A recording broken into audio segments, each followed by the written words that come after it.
The inkjet printer is a genius invention. Unfortunately, this device is still monopolized by the US and Japan. If we zoom in on a printed photo, we can see that the photo is made up of the last ink drop.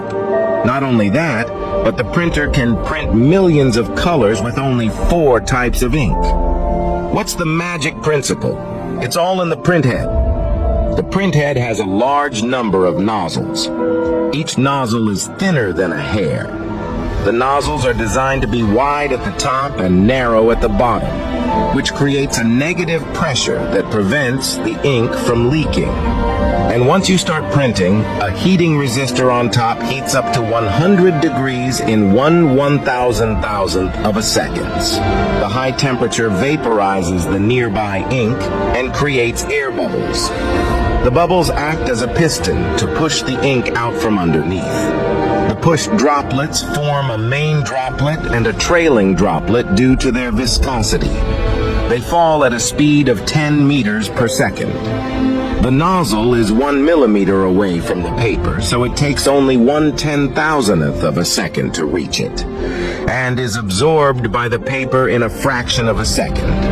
The printhead is connected to the printer by a hose, and a stepper motor drives a belt and pulley to move the printhead, and a shaft stepper to move the paper. This is the basic structure of the printer. So how do you print colorful photos with 4 types of ink? You might think of mixing red, green, and blue. Let's do a little experiment first. If you use the red and green flashlight add up, the mixture is yellow, but if you use red and green ink mixed to get a very cloudy yellow. In fact, this is the difference between additive color mixing and subtractive color mixing. For self-luminous color light, mixing the 2 colors will increase the brightness of light, but the ink itself doesn't emit light. We can see the color of the ink because the optical fiber hits the ink and reflects back to the human eye. This process filters out some of the color. To better understand this, we've zoomed in on the droplets to get a microscopic view. If the green molecules in the lower layer want to reflect the green light, they have to penetrate the green molecules in the upper layer and the red molecules. But this process is blocked by the red molecules and creates a black color in that area. The same way, the lower red molecules are blocked by the upper green molecules and create a black color. This is what causes the yellow color to become cloudy. To give you a common example, the gray hair that we see with our eyes is actually a mixture of white and black hair.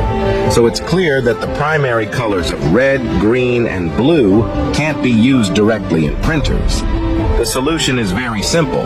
Simply replace red, green, and blue with the complementary colors cyan, magenta, and yellow. When the nozzle releases a drop of cyan and then quickly releases a drop of yellow, the 2 are mixed together to create a mesmerizing green color. And the diameter of the blended drop is only 0.05 millimeters.